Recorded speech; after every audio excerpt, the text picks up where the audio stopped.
Hey everyone, so today we're not actually going to learn a new language. Nope, we're going to do something I think a little more interesting. We're going to peel back the curtain and see exactly how a language lesson is built, right from square one, using a total beginner's lesson as our guide. I mean, really think about that for a second.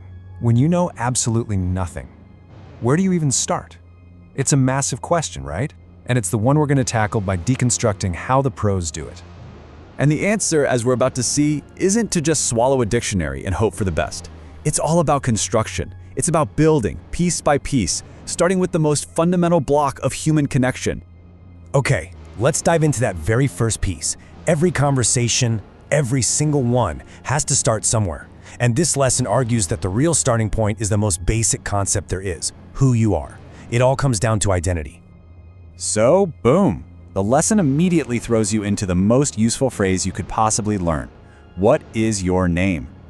It doesn't matter if you're speaking English or Arabic or any other language. This question is universal. It's kind of like the password to start a conversation, which makes it the perfect anchor for a brand new learner. And you gotta see the technique here. The lesson doesn't just ask once and move on. It hammers that phrase home again and again. What is your name? My name is Lisa Roberts. What is your name? My name is Ali Aksoy. You see, this isn't just mindless practice. It's drilling that core sentence structure into your brain until you can't get it wrong. All right, so let's see how this starts to build. Once that core idea of a name is locked in, the lesson starts adding layers, but it does it in a really smart, really controlled way. So instead of treating name as this one giant concept, it breaks it down into smaller, bite-sized pieces. The lesson carefully teaches first name and last name as separate ideas. It's like taking that first big building block and showing you it's actually made of two smaller, more manageable ones. And here's where it gets really clever.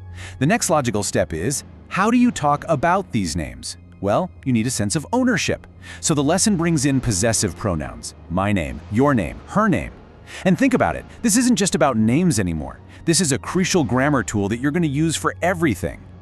So now we have our nouns, the names, the people, but nouns on their own are kind of useless, right? They just sit there.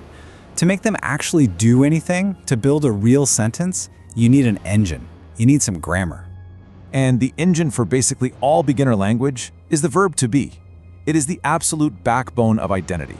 It's the is in, my name is Molly. Without this one little verb, you can't state a single fact. It's the grammatical glue holding this whole thing together. And this is just a brilliant way to show it. The lesson doesn't just give you one form, it shows you all the versions right next to their contractions. Why? Well, because in real life, people say he's Tom way more often than he is Tom. So this teaches you both the official rule and the on-the-street reality at the same time. So the lesson starts with the simplest structure possible, a statement. You've got your subject, your verb, and your object. He is Tom. It's simple, it's clear, and it's a pattern you can repeat over and over. Then, once that foundation is solid, the lesson teaches you this incredibly powerful little trick. To turn that statement into a question, all you do is flip the first two words. He is becomes is he. This is a huge leap for the learner. With one simple move, their ability to interact just doubled. They can't just state facts anymore. Now they can ask about them too. And this is the crucial part, right? As soon as those basic building blocks of grammar and identity are in place, the lesson immediately puts them to work in a real-world, social situation. But then it adds another layer, social context. See, it's not just about saying names, it's about saying them the right way, with the right amount of respect. By introducing titles like doctor and professor, the lesson is teaching that language isn't just a collection of words, it's about navigating a social world. And look at how structured this is. The lesson basically gives you a script, a formula to follow. It's almost like a little play. This takes away all the anxiety of having to invent a conversation from scratch and gives the learner a safe, reliable structure to fall back on.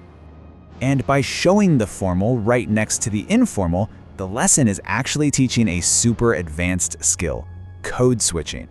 It's showing the learner that you speak differently to a professor than you do to a friend. That's a subtle, but honestly, an incredibly important piece of becoming fluent. All right, this is the grand finale. Let's see how all these carefully placed individual building blocks finally snap together to create something that actually looks and sounds like a real flowing conversation. So the lesson wraps up with this short dialogue, and it kicks off with this simple introduction, a skill that was just taught. But what comes next is a masterful blend of everything that came before it. I mean, look at this. You can literally tick off the list of everything we've just seen. They're using first and last names for identity. They're using the introduction formulas. They use the verb to be to share new info, like, he is from Greece. They use possessives to talk about my last name. It's like the final exam, and it proves that every single block was essential to build this final structure. So, what's the big takeaway here? A really effective language lesson isn't some kind of magic. It's an act of careful, deliberate construction. You start with identity, you break it down, you add the grammatical engine, you apply to social rules, and then you combine it all into a real conversation. Each step logically builds on the one before it. Which kind of leaves me with a final thought for you. If you were dropped in a new country tomorrow, knowing what you now know about how communication is built, what would be the very first block you'd want to learn? What's that one phrase that you think opens all the other doors?